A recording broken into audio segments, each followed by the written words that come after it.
असं होतं ना बऱ्याचदा. आपण तास न तास अभ्यास करतो, पण दुसऱ्या दिवशी सगळं डोक्यातून गेलेलं असतं. असं वाटतं की अरे चा, आपला सगळा वेळ वाया गेला की काय. पण थांबा, काळजी करू नका.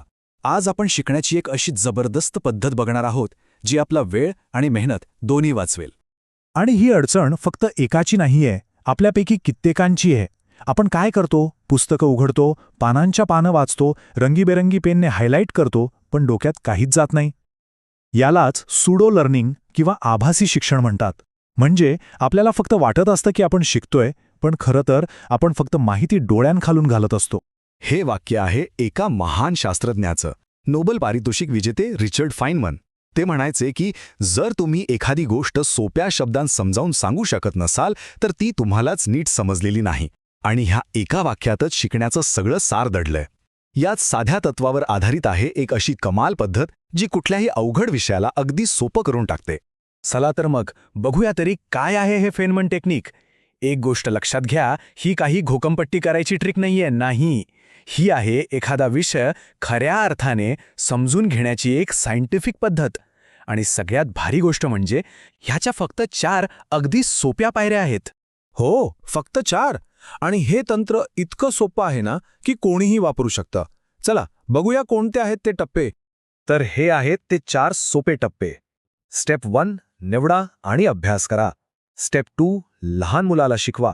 स्टेप 3, आपल्या चुका किंवा त्रुटी ओळखा. आणि स्टेप 4, सुधारणा करा आणि अजून सोपं करा. आता चला प्रत्येक टप्पा जरा डिटेलमध्ये बघूया.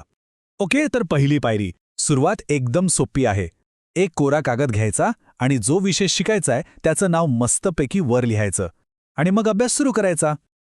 पण एक मिनिट, लक्षात ठेवा, इथे फक्त पानं उलटायची नाहीयेत, तर मुख्य मुद्दे समजून घेण्यावर जोर द्यायचा आहे. आता येतो या टेक्निकचा सगळ्यात इंटरेस्टिंग आणि महत्त्वाचा भाग. कल्पना करा की तुम्हाला हा विषय एका 8-10 वर्षांच्या मुलाला किंवा मुलीला समजावून सांगायचा आहे. आता असं का?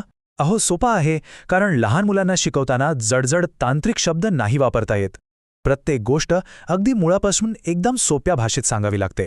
आणि खरं सांगायचं तर हेच तर खरं चॅलेंज आहे. जेव्हा तुम्ही हे करायला जाल ना, तेव्हा एक गोष्ट नक्की लक्षात येईल. काही ठिकाणी तुम्ही अडखळत आहात.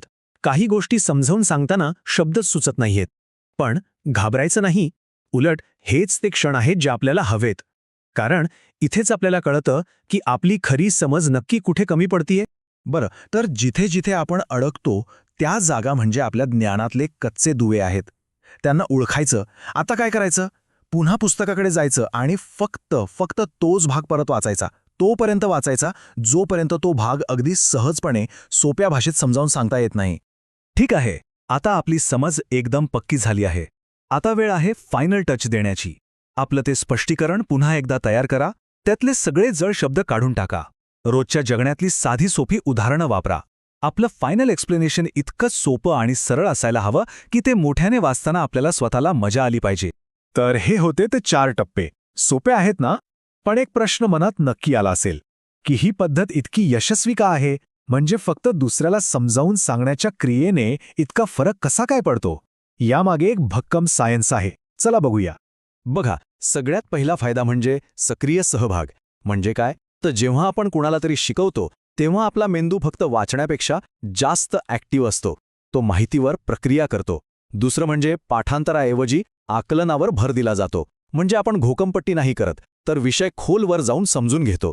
तिसरा फायदा, जेव्हा आपण एखादी गोष्ट स्वतःच्या शब्दात मांडतो ना, तेव्हा ती जास्त काळ लक्षात राहते.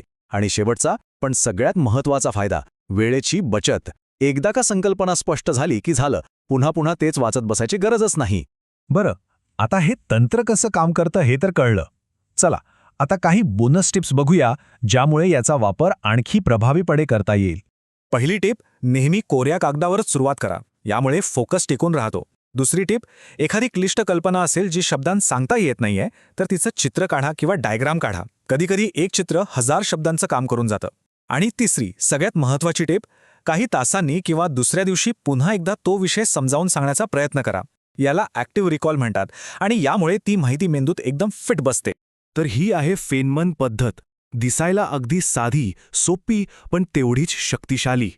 ही पद्धत फक्त माहिती नाही देत, तर खरं ज्ञान मिळवून देते. एक प्रकारे ही आपल्या स्वतःच्या ज्ञानाची एक प्रामाणिक परीक्षाच आहे. तर मग आता विचार करा, कोणता असा विषय आहे जो नेहमीच अवघड वाटत आलाय? गणित, विज्ञान की एखादी नवीन भाषा शिकायची आहे? मग आजच त्यावर हे फेनमन तंत्र वापरून बघा, कारण लक्षात ठेवा, शिकणं ही घोकंपट्टी नाही, तर समजून घेण्याचा एक मजेशीर प्रवास आहे आणि या प्रवासाची सुरुवात आजपासूनच करता येऊ शकते.